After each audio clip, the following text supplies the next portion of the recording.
Bueno, vamos a terminar de trabajar el último de los planos de análisis que propone Nassif, que no pudimos terminar de revisarlo en el aula presencial. Recordemos que Ricardo Nassif propone analizar este fenómeno educativo, que es un fenómeno complejo y que está atravesado por múltiples dimensiones, tal como ya lo veníamos analizando a partir del texto de Silvina Birz. Y entonces él dice, bueno, este fenómeno que resulta tan complejo no podemos analizarlo desde una sola perspectiva o desde un solo punto de vista o desde un solo plano de análisis. Entonces, para poder hacer un estudio global de la educación, el autor lo que hace es proponer tres planos para analizarlo, ¿sí? Un plano mucho más macro, más amplio, también conocido como plano social o plano social amplio, que sería el punto de vista macroscópico, en donde vimos que allí podemos encontrar tres posibles perspectivas para analizar o entender qué es esto de la educación, cuáles son sus funciones y sus concepciones de hombre.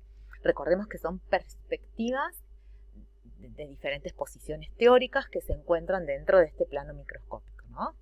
Y que cada una de esas perspectivas, la perspectiva de la naturaleza, la perspectiva sociológica y la perspectiva culturalista, van a entender de una manera diferente cuál es la finalidad de la educación y cuál es el rol que el hombre cumple en ese contexto y en la vida social en general. Después, el autor propone otro punto de vista mucho más fino, si se quiere, micro, por eso lo llama microscópico, en donde va a hacer foco en la relación educativa y en los sujetos y en la dinámica que se establece en esa relación educativa. Y después va a proponer un tercer plano de análisis, que es el plano que él reconoce como el plano epistemológico. Bueno, sobre eso vamos a ampliar un poquito más. En general suele ser el plano de análisis que más les cuesta comprender, ¿sí? ¿Qué es lo que se propondría desde este plano de análisis? Este es el plano que se ocupa de aquel conocimiento que se genera en educación. Recordemos que la epistemología es la rama de la filosofía que se ocupa de estudiar cómo surge la ciencia, cómo surge el conocer, el conocimiento. Y entonces, bueno, de manera específica en este caso, se va a ocupar este plano de cómo se genera el conocimiento en el campo de la educación.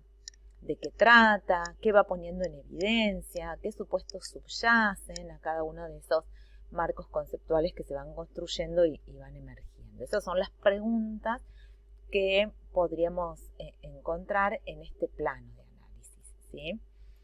Entonces, el autor sostiene, Ricardo Nassif, que para poder abordar este plano epistemológico podríamos considerar una serie de tensiones que siempre se van a producir en este plano y que tienen que ver con aquellas tensiones que se producen entre estos como dos opuestos, entre realidad e idealidad, que básicamente tiene que ver con lo que sucede en el contexto educativo y en el campo de la educación, ya sea en el plano macro o en el plano micro, y aquello que se teoriza o se piensa como ideal, como también, no solamente es lo que se teoriza, sino también aquello que se piensa como utopía y como sueño respecto de la educación, ¿no? Otra de las tensiones que analiza el autor, que sostiene que siempre se van a dar en el campo educativo, tienen que ver con la relación educador-educando o con estas contradicciones entre la autoridad docente y la libertad que se tiene que ir promoviendo y procurando desarrollar en los alumnos, ¿sí? Bueno, y eso va a estar en constante tensión, mientras por ahí el docente hasta percibe que va perdiendo autoridad. Muchas veces ante esa misma situación los estudiantes perciben que hay un abuso de autoridad sobre ellos, ¿no? Bueno, que tiene que ver con las posiciones también que se ocupan y los roles que se asumen en esas dinámicas de relaciones. Y otra de las tensiones que menciona el autor es una tensión que va a estar más vinculada con el contexto social e histórico y que tiene que ver con esta tendencia que va a tener la educación hacia la conservación, por un lado, que ya lo vimos con Silvina Birz también, y la renovación o el cambio o la modificación de ese status quo, tanto a nivel personal como a nivel social, ¿sí? Aquí es importante que nosotros, cuando analicemos estas cuestiones en el plano educativo, evitemos posicionarnos en estas dicotomías o en estos extremos, porque el autor básicamente lo que va a hacer acá es mostrarnos cuáles son los extremos, pero vamos a ir viendo a lo largo de la materia que por ahí posicionarnos en estos extremos no nos permite pensar alternativas posibles ante una determinada situación problemática a resolver. Y en ese sentido siempre va a ser más conveniente evitar posturas radicalizadas y sobre todo desde nuestro rol como educadores y como personas que nos estamos formando en el campo de las ciencias sociales, siempre habilitar la duda, ¿no? Este es un rasgo como muy propio de quienes venimos del campo de las ciencias sociales, donde nuestra certeza es que nada es cierto en alguna medida, ¿no? Entonces, cuando por ahí ante afirmaciones como muy tajantes en donde escuchamos, sí, porque los estudiantes son unos vagos, los estudiantes no estudian, los estudiantes son unos irresponsables, por ejemplo, como para poder explicar, no sé, una problemática de abandono o de deserción en el nivel superior. Ahí, como docentes, nuestro rol debería ser el de esto, habilitar la duda. ¿Será que efectivamente son tan vagos, son tan irresponsables? ¿O tendrá que ver con otras cuestiones? ¿Tendrá que ver con modos de hacer a los cuales se fueron acostumbrando, con otros intereses, con otras motivaciones? ¿Tendrá que ver con el modo en que nosotros también diseñamos y proponemos esas propuestas educativas que no terminan de engancharles? ¿Tendrá que ver con todo un sistema educativo que se ha ido modificando a nivel de reglamentación? Y pienso, por ejemplo, que hasta hace unos 10 o 15 años atrás no existía el secundario obligatorio, era un nivel educativo al que solo aspiraban o finalizaban un determinado sector de la sociedad, y desde que se modifica la ley de educación y se lo pone obligatorio, también se constituye en una obligación para los docentes y las propias instituciones educativas sostener las trayectorias de esos estudiantes para que puedan finalizar.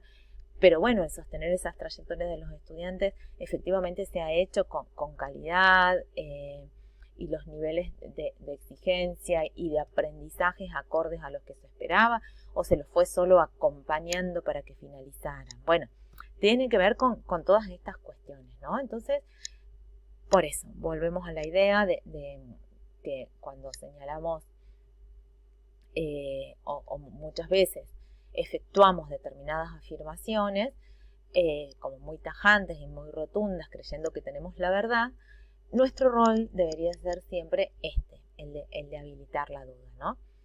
Y bueno, como a lo mejor podemos pensar en estos términos en relación a los alumnos, también se escuchan por ahí desde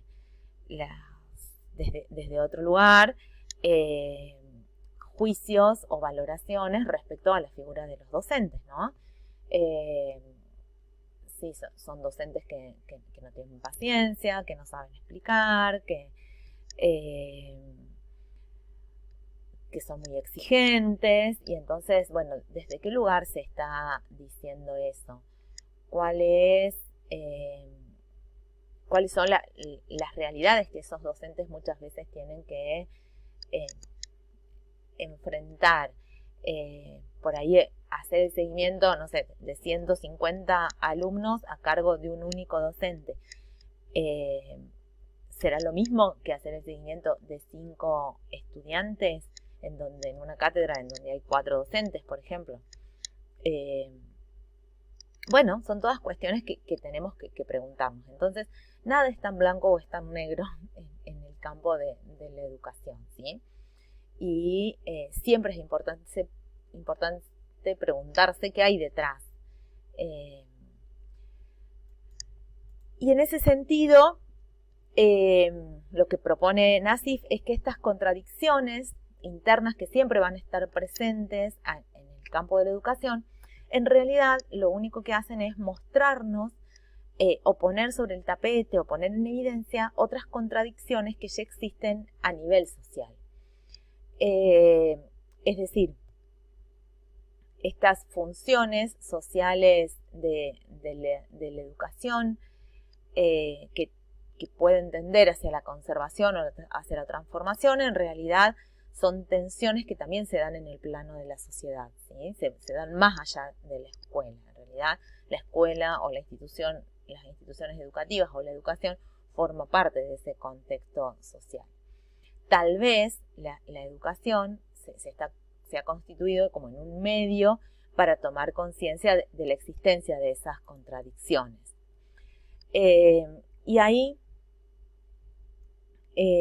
lo que propone Nassif es que nuestro rol como educadores debería ser precisamente promover esta función crítica en nuestros alumnos, en nuestros estudiantes,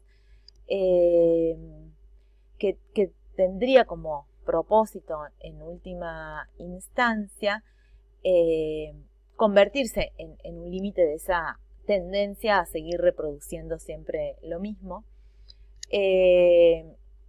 y que permitiría ir introduciendo este pensamiento crítico para promover transformaciones, y que esas transformaciones podrían verse al menos en 3 niveles. En lo que tiene que ver con el desarrollo del pensamiento crítico, precisamente, pero fíjense que acá el autor entiende al pensamiento crítico como la capacidad que se desarrollaría en las personas para dar respuesta a problemas nuevos.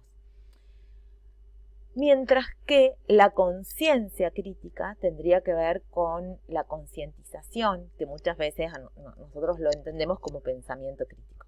Pensamiento crítico acá para el autor es la capacidad que desarrollarían las personas para poder resolver un problema nuevo, diferente al habitual. Mientras que la actividad crítica y la conciencia crítica tendrían que ver con este proceso más de tipo cognitivo, capacidad para analizar y para concientizar, ¿no? Después, el autor va a proponer que analizar algunos aspectos más bien institucionales o escolares de ese sistema educativo, y entonces va a decir que este sistema educativo se ha escolarizado, se ha diseñado esta institución escuela, y que esta institución escuela, que ha surgido en un determinado momento de la historia propia de la modernidad, tiene o viene a cumplir en la sociedad 2 funciones esenciales. Una de ellas, que estaría como implicada o referida a la propia estructura organizacional del sistema, que tiene que ver con la coordinación entre esos niveles del sistema educativo y la organización de esos sistemas, de ese sistema educativo. niveles inicial, primario, secundario, nivel superior, ¿sí? La articulación que tiene que haber entre ellos, la secuenciación de contenidos a lo largo de todo ese recorrido. Y la otra de las funciones tiene que ver con una cuestión no ya tan administrativa y organizacional, sino con el propósito y el objetivo con el que surge este sistema educativo, que tiene que ver con el desarrollo de competencias sociales humanas y la expansión de esas capacidades humanas. Y entonces allí va a reconocer que para poder llevar a cabo este objetivo y este propósito, el de desarrollar estas competencias y expandir las capacidades humanas, este sistema educativo va a trabajar en diferentes formas o modos de hacer la educación.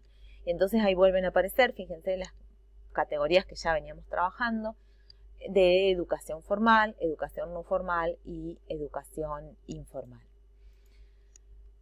Pero el autor también reconoce como una educación muy importante lo que él en ese momento se llamaba educación de adultos o la educación permanente, y la entiende como uno de los medios más idóneos para una efectiva democratización de la educación.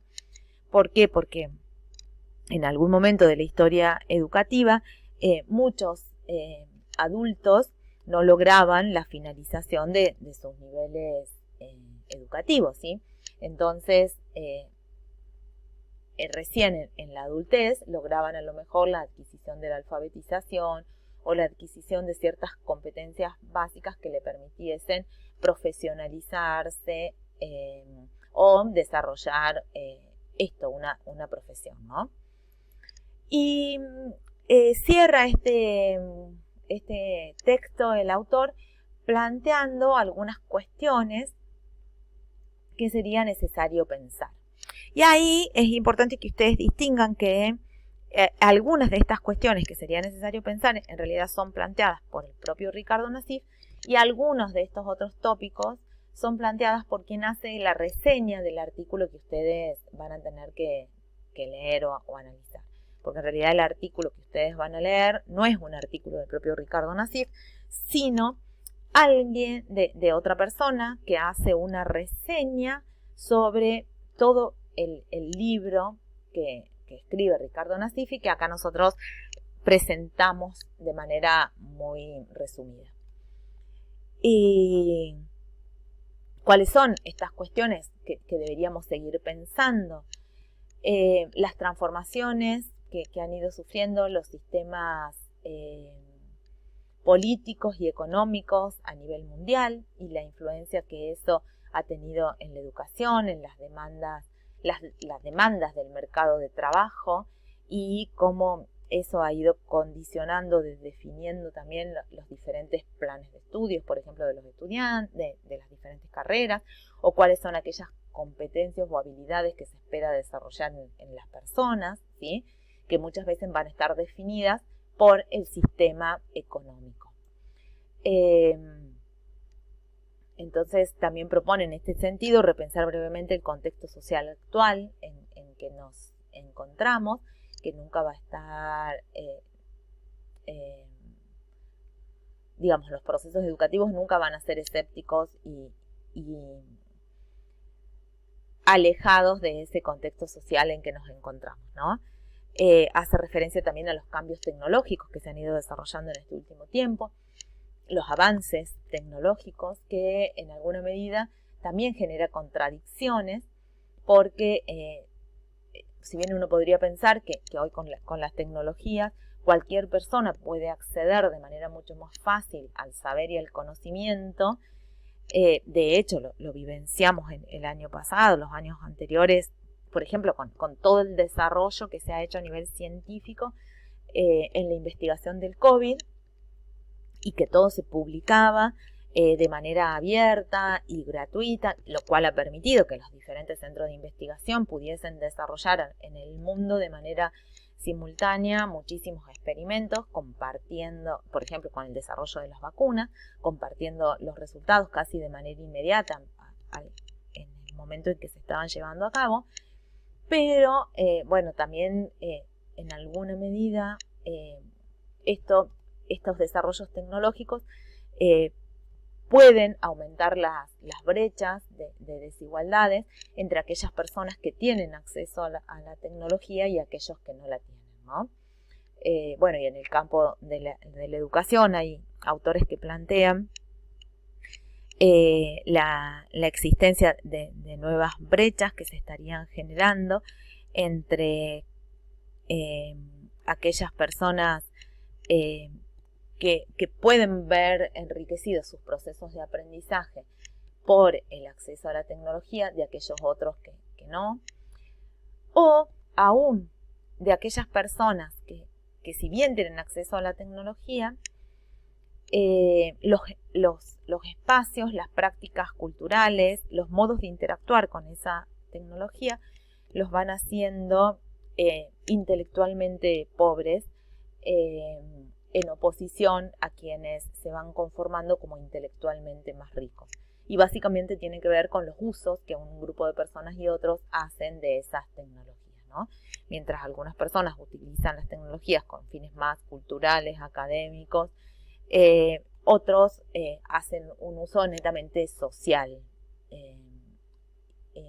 Bueno, y entonces esto también tiene que ver con todos los algoritmos que existen por detrás del uso de estas tecnologías.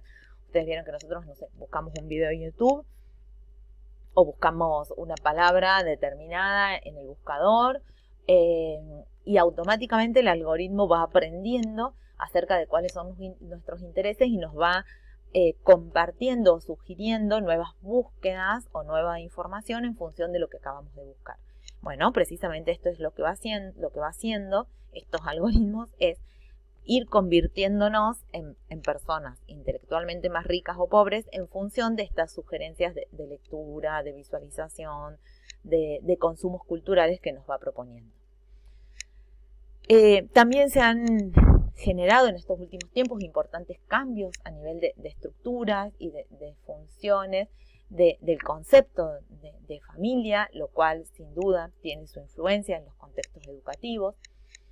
Se ha pasado de un modelo de educación por ahí más, no sé si represivo es el término que usa el autor, ¿no? Pero podríamos pensar en un modelo de educación como mucho más conservador, a uno más permisivo, porque se está tendiendo a renunciar a este ejercicio de la autoridad o a este supuesto de la autoridad docente como una cuestión de castigo y de imposición, cuando en realidad lo que el autor propone es entender este concepto de autoridad docente vinculado a la idea de responsabilidad docente, ¿no?